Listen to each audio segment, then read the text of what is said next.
techniques that I'm going to show you number of features. Sometimes after the number of features increases the threshold value, what happens is that Hello all, today we'll be discussing about feature selection and the techniques that are basically used in feature selection. Now in my previous video, I've already discussed about curse of dimensionality. That basically means that suppose in a particular data set, if we have many number of features, sometimes after the number of features increases the threshold value, what happens is that it decreases the accuracy of the model. Whenever we are giving those data to our training our model, the model basically gets confused because it is learning too much of data. So in order to actually resolve that particular situation, what we do is that we do not select all. So some of the techniques that I'm going to show you in practical today are basically like univariate selection. Okay, the other technique is something called as feature importance, and the third technique is basically called as correlation matrix with heat map. These all techniques are very, very efficient, so I'm actually going to show you all these particular techniques with the help of code. So make sure you watch this video till the end. And this particular notebook file, I'll be sharing it in. I'll be uploading this in my GitHub link, and I'll be sharing the URL in this particular description of this particular video. So to begin with, guys, what I'm going to do is that first of all, let us just understand. Let us come back a little bit backwards, and let us try to understand what are the basic techniques, okay, of applying feature selection. So the first technique that I would like to consider is something called as filter method. In filter method, we basically have three subcomponents. First component is that suppose I have all the set of features. From this particular set of features, I'll be selecting the best subset. Okay, how I'll be selecting the best subset? There are various techniques that we basically apply. Some of the techniques I would like to call it as something called as ANOVA test. I hope everybody has heard of ANOVA test. It is a statistical method. Or the other method, one more method that we basically have is something called as chi-square test, right? And one more method I would specifically call it something called as correlation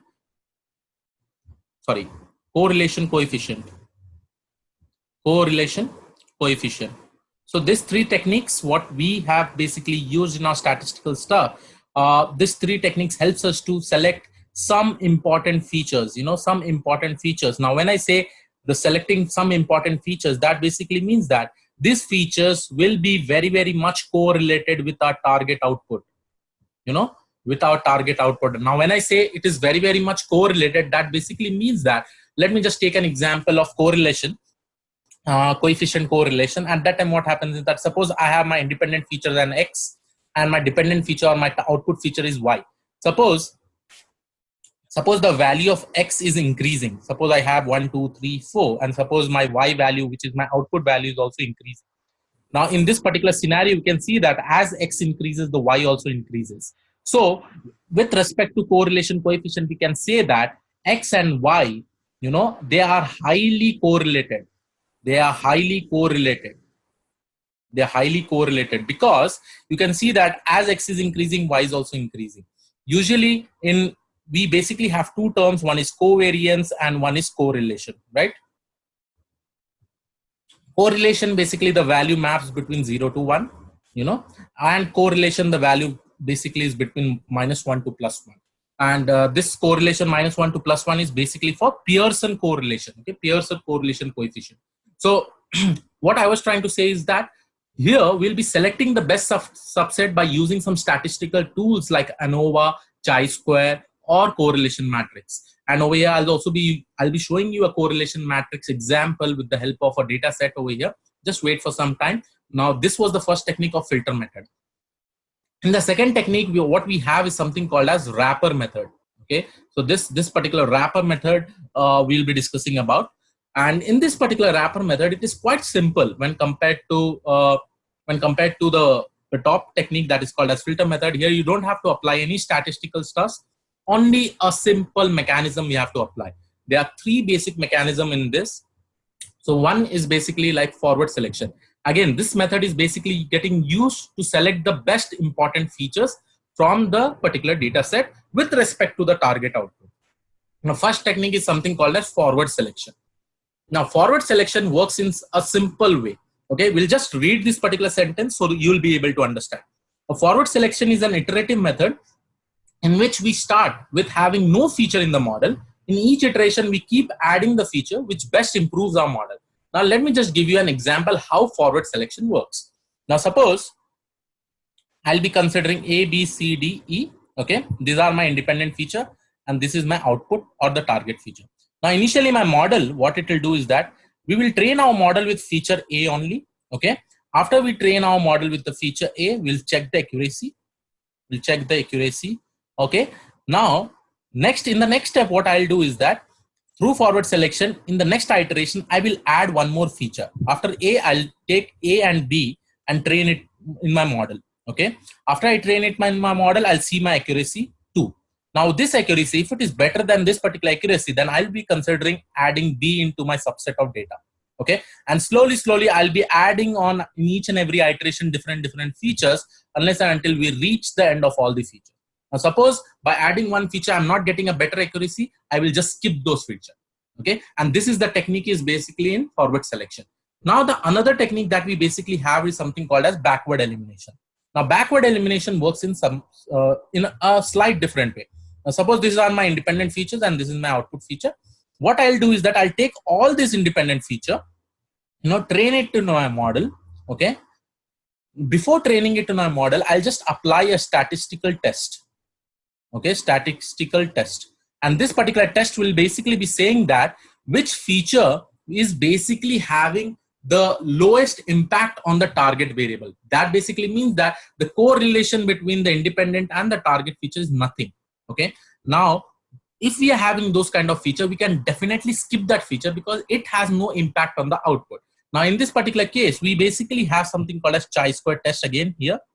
Now in chi-square test, we will be calculating the p-value of this particular feature, and if the p-value is less than 0.05, we basically consider that this particular feature is useful. If the p-value is greater than 0.05, we consider that this value is not useful and this does not have any impact on the output feature. So this is how the backward elimination is basically implemented. And don't worry about this chi-square and p value. This is basically a statistical method wherein we will be getting a p value, which will be the value with respect to the correlation between the independent feature and the output feature. Okay, now that is how a backward elimination method is done. Now in recursive feature elimination, what we do is that basically the third technique, you can read it from here. It is a greedy optimization algorithm which aims to find the best performing feature subset. So here it will not just go, it will not randomly select any feature. It will first of all find out which is the most useful feature. It will take those and then it will add in each and every iteration with the next performing feature with respect to the target output. Now always remember guys, this technique that you have basically used, right? We have basically discussed. This technique is only useful when your data set is very small, right? But as we know that in most of the machine learning use cases, we never get a smaller data set. It will be basically a huge data set. So I'm not focused on creating some, techniques or practical implementation about this, but the practical implementation is very, very easy.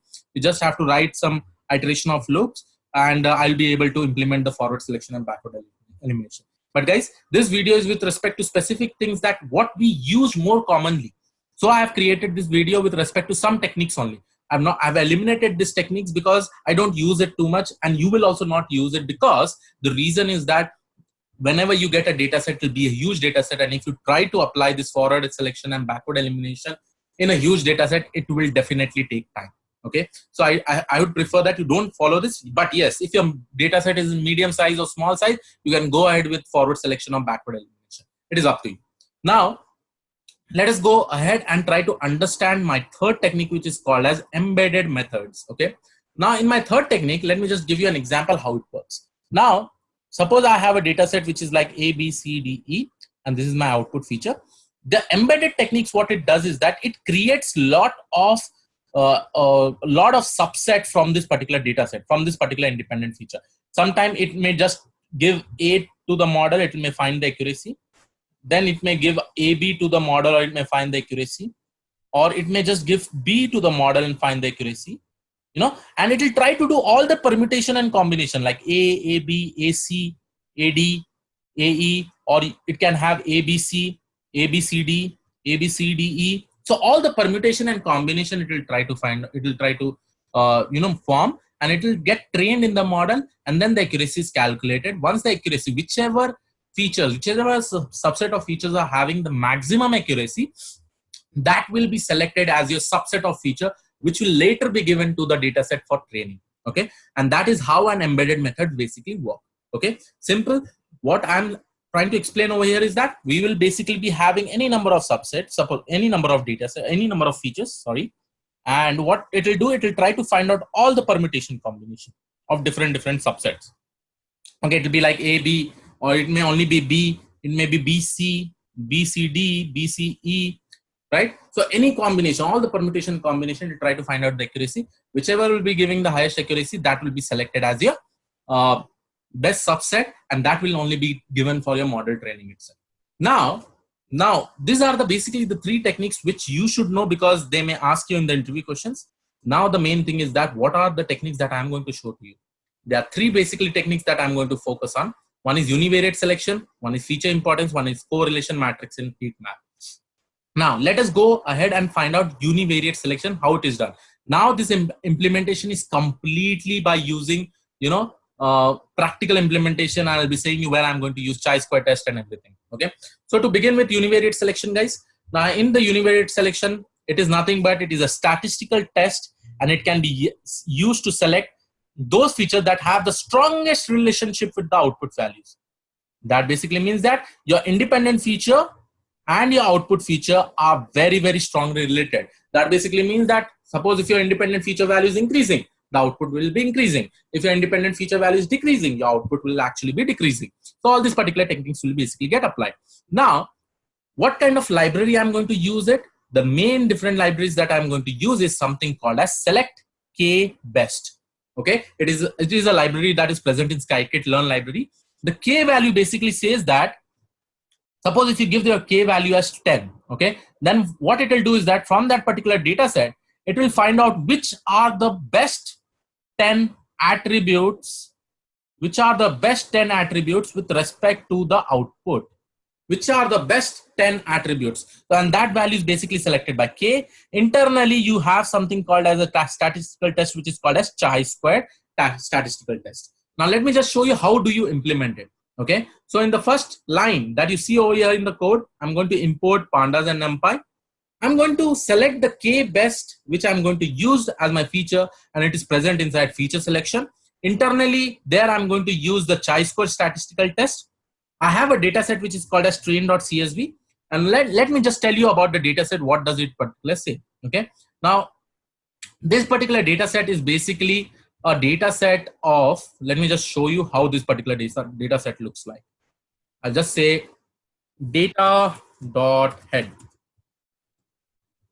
Here you can see that I have a data set which is something like battery power. Now this data set is basically of a mobile handset company, of a mobile company, and it is the details of a particular handset, and it has some information like battery power, clock speed, dual SIM, 4G, internal memory, okay, and mobile weight, pixel height, pixel width, RAM, what is the size of the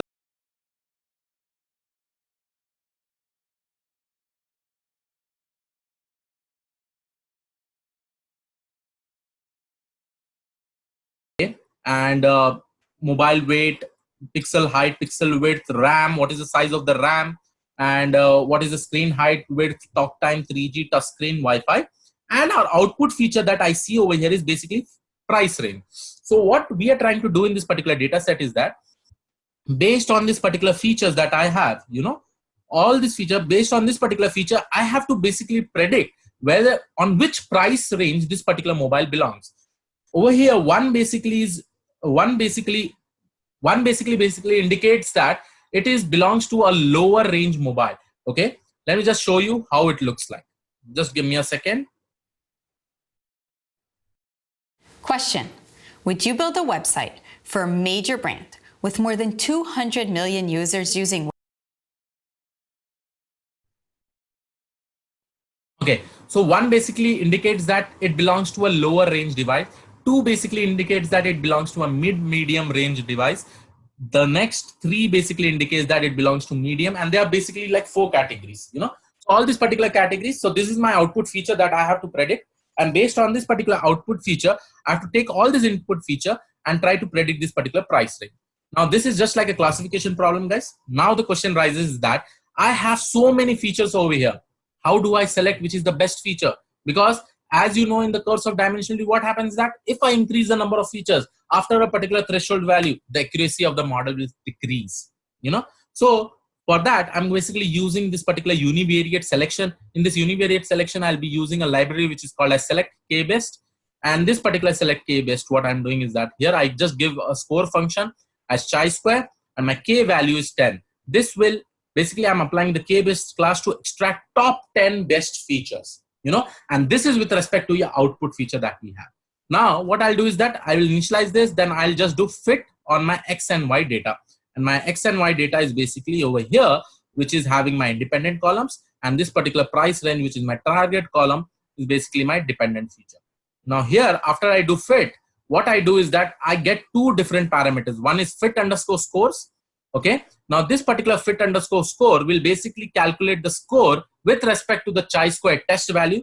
If you remember the chi-square formula, you can just Google it and understand how the chi-square formula works. But based on the chi-square formula, it will calculate some scores with respect to each and every feature and the target output. So here we are storing all the scores in this particular data frame, that is df scores, and my column names I'm creating as x dot columns. I'm concatenating in the next statement for better visualization, and I'm just renaming the column as specs and score. Okay, so here you can see that these are all my features. I have total 19 features. Okay, and you can see that in my heading I have specs and scores.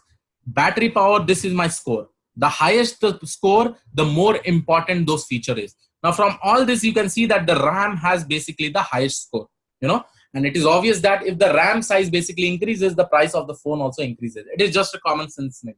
So all those values that are basically higher over here are basically much more correlated with the output feature that we have in our data set. Now from this, what we can do is that we can print the top 10. In order to print the top 10, I'll just use feature scores.n largest, and I'll just give my 10 value with respect to the score that I have. Now you can see that my top 10 features that I have selected is basically RAM, pixel height, battery power, pixel width, mobile weight, interior memory, SC underscore W, talk time, FC and SCH. So all these features are my 10 best feature. What I can do is that I can just take this 10 feature because these are the most 10 best feature, and I can give it to my model. Okay. Now the next technique, again guys, you may be thinking why I selected 10. Just you can observe these particular features, right?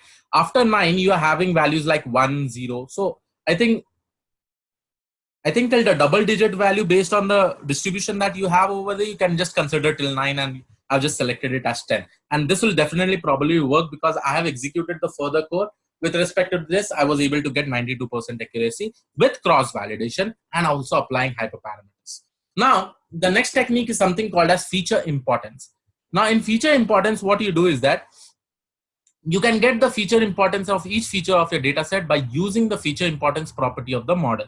Okay. Now, feature importance give you a score for each feature of your data. The higher the score, the more important or relevant is the feature towards your output value. So this also is a kind of statistical test internally. What it does is that with respect to your output feature, this actually gives a score value to each and every feature, and based on that you can select the most important features from this. Over here we will be going to implement this feature importance by using an inbuilt classifier which is called as tree based classifier. Okay, and we'll also be using extra tree classifier for extracting the top 10 features for the data set. Now how do you implement it? I'm just going to import this sklearn.ensemble extra trees classifier, and here I'm basically initializing an object and I'm doing fit. Okay, as soon as I do this, all the features are there. Again guys, by this for all values can be selected by using hyperparameter, and either you can use grid search CV or randomized search CV. Okay, it is up to you. Now after I do fit, if I write model.feature underscore importance, this is with respect to all the features I'm getting different values assigned, and that is all because of feature importance. Okay, and this basically assigns a different value. Now from this, what I can do is that I can get the top 10 values. When I'm getting the top 10 values, these are basically my top 10 values, right? So sorry, these are not the top 10 values. What I'll do is that I will try to create a series from this, okay, with the column names in that, and I'll try to just plot that in a bar graph. Okay, so while plotting, I'm just taking the top 10 values. Now here also you can see that RAM has the highest value of 0.40. Okay, similarly, like our previous technique that we have basically used over here, which is my univariate selection, you can also see that RAM was basically having the highest value. Okay, but with respect to feature importance also, it is also getting the highest score. Then I have battery power, pixel width, pixel height. So this particular is basically decreasing, and this is what the scores it has basically got with the help of feature importance. So I can select all these particular features, give it to my model and train it and get the accuracy. The last technique is something called as correlation matrix with heat map. Here simply what we are doing is that we are just checking each and every feature, independent feature, the correlation between each and every independent feature and the output feature. So as soon as I see the correlation, you can see that here, in order to apply the correlation, I have the data over here. You just write data.core, right? And then you just plot this particular figure by using SNS heat map. Okay. And here the C map basically I've used is something called as red, yellow, and green. Okay. Now here you can see that the correlation value will range between 0 and 1 because I have not used Pearson correlation. So it is basically ranging between 0 to 1. But the important thing to note over here is that you have to note this point. Now, let me zoom in so that you can clearly see. I hope if I zoom in, you will be able to see it more clearly. This is how fast YouTube is with Brave. Notice how there's no pre-roll ads? And here's how you can see. No, you cannot. So what I'll do is that I'll just show you in this particular way. Now you see this as I'm zooming in, right? Now this is my value of price range. Now you know that price range is my output feature. Now this particular price range, if I see with respect to my RAM, the correlation, the value is 0.92. And we know that our correlation range is between 0 to 1, right? So you can see that even over here, the price range of RAM and, sorry, the correlation between price range and RAM is basically a very higher value. Similarly, you can see that the price range, the correlation between price range and battery power is 0.2, right? So this is also correlated. It is also correlated with pixel width, pixel height. So all these features basically increases the price of this particular mobile handset, you know. So and based on that, it will be able to classify things. Similarly, you can see over here different things you'll be observing over here. You can suppose if I take the example of price range again, you can see over here 0.9 to 0.17, 0.15 with respect to pixel height and pixel width. So these are basic techniques of feature selection, guys. Now you know that you just have to choose what all features are very, very important with respect to the target output and just select. I think this is the most efficient thing, guys, because you will be considering that if the correlation is more than 0.2, just select those number of features from here, you know, from here, and just use those in the particular model training, right, with respect to the output feature. So just select those features that are basically having higher value with respect to price range. This was all about feature selection, guys. I hope you like this particular video. Make sure you just download this materials from the GitHub. Try to see I've explained very carefully, very nicely over here with all the description given in this particular notebook itself. So you can go ahead and have a look. The GitHub link will be actually given in the description of this particular video. I hope you like this particular video, guys. Please do subscribe to the channel if you have not subscribed, and make sure you share with all your friends whoever require this. I'll see you all in the next video. Keep supporting the channel. It motivates me to create more interesting video and provide it to you. Thank you. Thank you one and all. I'll see you all in the next video.